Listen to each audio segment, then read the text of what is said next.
Sziasztok, most rendhagyó kaja fog készülni, gyrosz nyúlhúsból.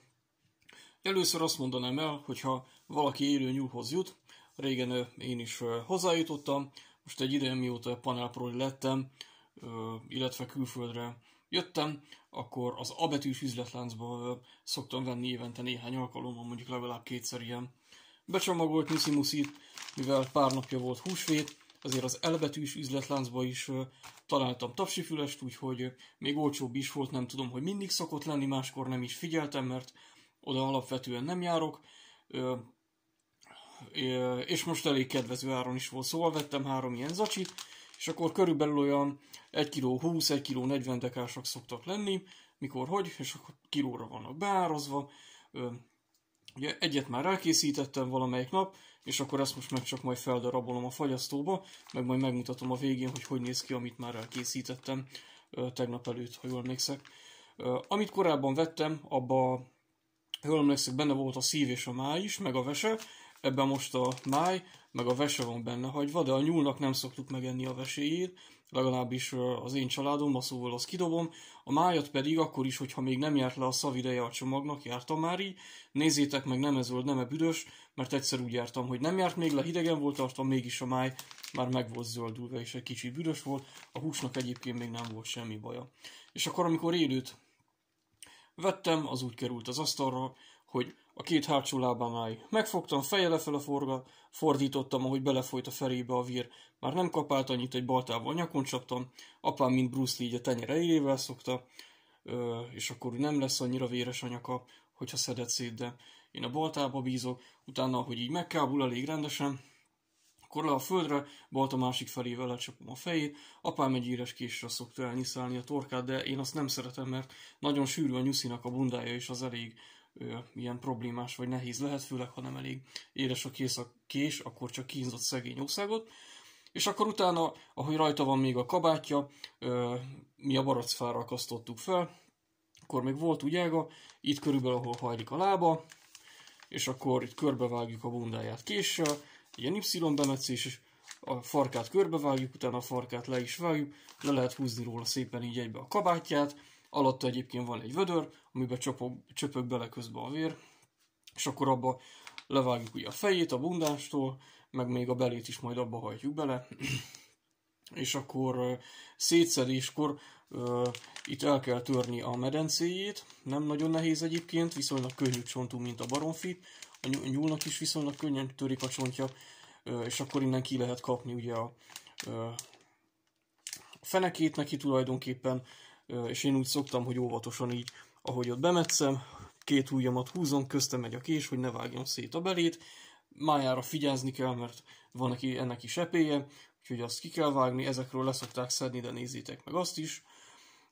És akkor aztán a szétbontást én úgy szoktam, hogy leszedem a 2 hátsó lábát, a hasáról ezt a hát ilyen hasártyát, vagy nem tudom mi az alhast, a medencéjét szedem szét, a gerincéjéről lesz egy ilyen darab, és akkor ahogy van itt ez a hosszú hátizom, ezt is rajta szoktam hagyni a csonton, csak 2-szer bemetszem, mert én úgy jobb szeretem az ízét, és akkor úgy jobban átveszi a fűszereket meg a sót, hogyha be van egy kicsit metszve. Ugyanúgy, mint a galamb mellét is beszoktam vágni, mert úgy szerintem finomabb lesz főzés előtt benyisszantom. Leszedem aztán a 2 lábát, a bordáját is leszedem, és akkor, hát mivel most gyrosz lesz belőle, vagy lett is, meg lesz is, majd lehet, kisebb darabokra szedem, tehát még a lábáról is szedtem le húst, ezt is jobban feldaraboltam, a bordáját is 2 helyett 4 darabba szedtem. És akkor itt is ezt a részt, amit egybe szoktam, ezt is még 2-be szedtem. Ezt a hátrészt, ezt egybe hagytam, mert ez szerintem úgy mutatós. És akkor tulajdonképpen szét is lett kapva így a nyuszika, és hogyha nem akarsz bármi jogból kifolyólag bolti gyrosz keveréket venni, egyébként én azt is szeretem, nagyon finom, akkor a házi gyrosz ízének, illetve színének 3 titka van. Ugye egyszer megsózod, mert mindenbe teszünk sót, aztán nem baj, ha picit elsózott, nekem úgy sikerült, mert úgyis sült krumplit tettem ma hozzá, tehát az felvette a krumplisságát, meg tegnap is krumpli volt mellé akkor főve, az is vette le kicsit abból a sósságából, szóval úgy majdnem tökéletes volt. és akkor a só után a sima piros paprika adja meg neki azt a giroszos színét. Csípős paprikát nem javaslok beletenni, mert az teljesen elviszi az ízét, még nem csináltam. Ha szereted a csípőset, majd akkor inkább utána mellé eszed, és akkor az úgy nem nyomja el az összes többi fűszert. És a kakukkfű az, amit most elfelejtettem kitenni, de megemlíteni nem felejtettem el. Szerencsére a kakukkfű az, ami megadja azt a jellegzetes girosz ízt.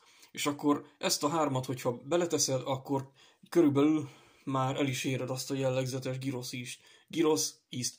Természetesen a fűszerek, mivel egészségesek, meg szeretjük az ízeket, ez egy ízes étel, akkor én még vettem rozmaringot, de az mivel olyan tűlevelű, mint a fenyő, ezért mágdarálóval kétszer átnyomtam, ebbe 5 zacskó került bele így, tehát mágdarálóval az kétszer át lett darálva, és akkor így már egy kicsit barátságosabb az állaga.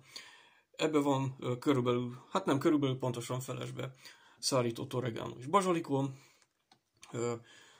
Kurkumát én minden piros paprikás ételbe teszek, mert nagyon egészséges és tök jó színt ad neki. Most fogok egyébként majd készíteni sima normál coca rántott húsit, azt nem mutatom meg most. Annak egyébként az a trükkje, amit nekem nem mondott el senki, csak magamtól jöttem rá, hogy rajta maradjon a bundája. Alaposan át kell forgatni, hogy teljesen be legyen lisztezve, és akkor rajta fog maradni a bundája. Ha csak úgy ilyen félig meddig tróger módon lisztezett be, mint ahogy én szoktam csinálni a kaját, csak hogy gyorsan kész legyen, akkor úgy le fog potyogni az egész bundája, és egy káosz lesz. És akkor még a kurkumát is bele tudod tenni a lisztbe, tehát belekevered abba a lisztbe a kurkumát, meg ha akarsz piros paprikát, borsot vagy bármely egyéb fűszert, amiben legelőször forgatod a húsidat és a kurkumától. Nagyon szép ilyen aranybarna, aranysárga színe lesz a rántott hús vagy bármely egyéb rántott kajesz bundájának. És akkor visszatérve a giroszhoz, én most úgy készítettem, hogy egész picire összekockáztam vöröshagymából valamennyit, az is nagyon jó ízt ad neki, vagy esetleg aki mondjuk normális sütőbe készít nagyobb mennyiségű giroszhúst, akár mondjuk karikába a hússzeletek közé is tud tenni mondjuk hagymát. Aki szereti, az rakhat bele egy kis fokhagymát, én azt hiszem most nem raktam bele, mert a nyúlhúsnak elég ilyen zsenge íze van, és akkor azt könnyen elveszi a fokhagyma. Amúgy lehet úgy is nyuszit sütni, hogyha mondjuk sütőbe készíted, vagy serpenyőbe is, miért nem, hogy itt-ott, ahol nagyobb húsdarabok vannak, csinálsz egy kis bevágást, és egy kis darab fokhagymát beledugsz még. Az egész jó ízt ad neki. Nagynéném csinált egyszerre, és akkor az úgy íz lett még régen. Én még nem csináltam ilyen fokhagyma bedugós rendszerrel húsit. És amit még lehet hozzáadni, cukor vagy méz. Én jófajta magyar akácmézet tettem egy kicsit, amikor már benne volt a serpenyőbe. Be volt mindennel fűszerezve, akkor még a tetejére raktam egy kis akácmézet. Azért utoljára, mert elfelejtettem, de nem végleg. És mivel borzasztóan egészséges, nekem ide mindig ki van készítve a köménymag, azt is szórtam egy kicsit a giroszra, ez egyébként rákölő valami kémiai vegyületet tartalmaz, tehát azért is érdemes rendszeresen kis mennyiségben fogyasztani, és akkor mit adtam még hozzá? Hát körülbelül ennyi. Egy nagyon pici zsírron készítettem, mert amint látjátok azért a nyuszikán is van itt-ott egy kis zsír, meg hogyha majd kibontom, akkor itt a hasa belső részén, a vesélyé környékén is lesz majd egyébként egy kis zsír. És én nagy serpenyőbe sütöttem. Na gyere csak. Hopp. Jó, megszáradt nagyjából az alja. Most mostom el, mert más is volt. Ebbe szépen belepakoltam az egész nyuszikát, belefért, ez egy jó nagy serpenyő.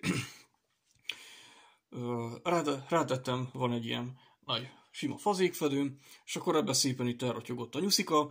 Egyszer vagy kétszer egy pici vizet öntöttem alá, és a kurkumától nem olyan nagyon pirosas lett, egy kicsit úgy olyan narancspirosas lett a színe, és akkor nem tudom, 1 óráig körülbelül sütöttem, főztem, de lehet kész lett hamarabb, csak még közben edzettem, vagy a frás se tudja, mit tettem, vettem, és akkor végül 1 óráig lett fenn a tűzön, nagyon szépen megsült, és ez lett tulajdonképpen belőle. Látjátok, hogy rajta van a köménymag is, látszik ebbe a lábat, látjátok, az a valami gerincrész, és akkor is szépen lehet róla szopogatni.